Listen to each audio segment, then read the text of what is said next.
që më thanë se më njeriu jam unë këtu. Nuk ka të ri. Nuk ka kush blen. Gjeta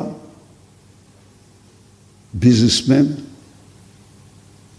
gra dhe burra, me gjoba nga më absurdet të skuadrave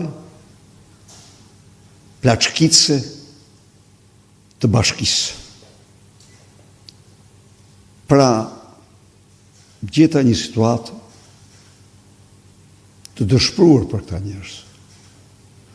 Por nga ana tjetër konstatova me kënaqësi se programin e Partisë Demokratike për biznesin e vogël, do me thamë, rritjen e tavanit për pa taksa, për biznesin pa taksa, nga 120.000 euro në 180.000 euro, ishte pritur shumë mirë. Se rënja e çmimit të ulja e çmimit të energjisë nga 18 lekë në 6 lekë, përgjysmimi i çmimit të ujit, linjat e kreditit të butë për biznesin e vogël, ulja e tarifave për sipërfaqet publike nga 1.500 në 120 lekë, amnistia e të gjitha gjobave të vendosura ndaj këtij biznesi, përgjysmimi i çmimit të ujit dhe vendosja kufirit të thana bashkive që të mos mundet kur të taksojnë këtë biznes më shumë se 1% të xhiros. Unë këto gjeta aty pash një optimizëm, aty pash një mbështetje transversale pavarësisht nga bindjet politike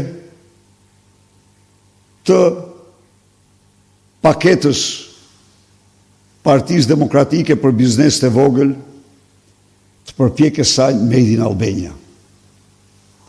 Ndaj dhe me qenë se aty unë fola vetëm me biznesin, desha që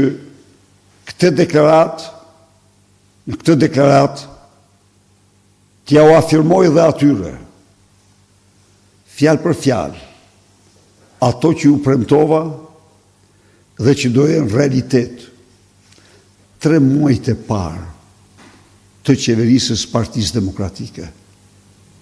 Për ne, biznesi i vogël është gjeneratori kryesor i punësimit, ne do bëjmë gjithçka për suksesin e tij. Faleminderit.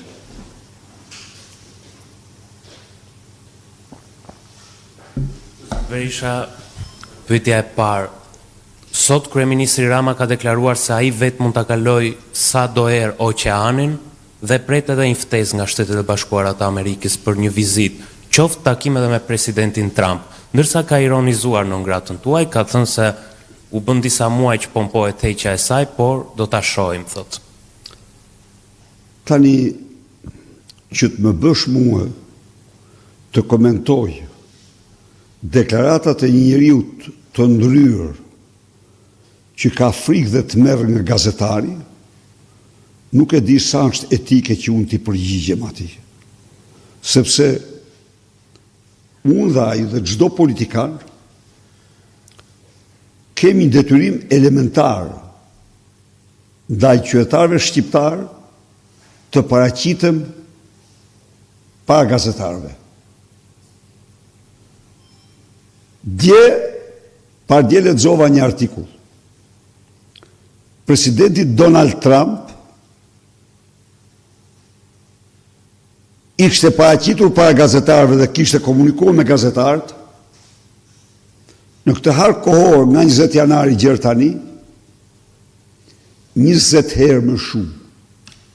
20 herë më shumë se paradhësi i tij në 4 vite. E kuptoni ju se me këtë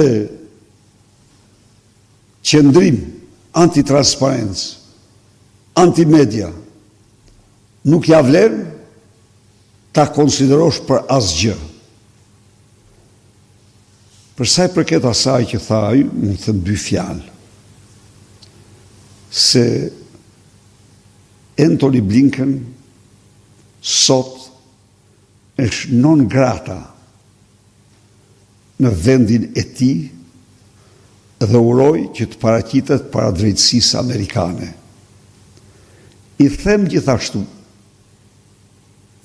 se nëse Blinkeni bërë një vizitë blic në Shqipëri i paguar apo i papaguar nuk di gjë,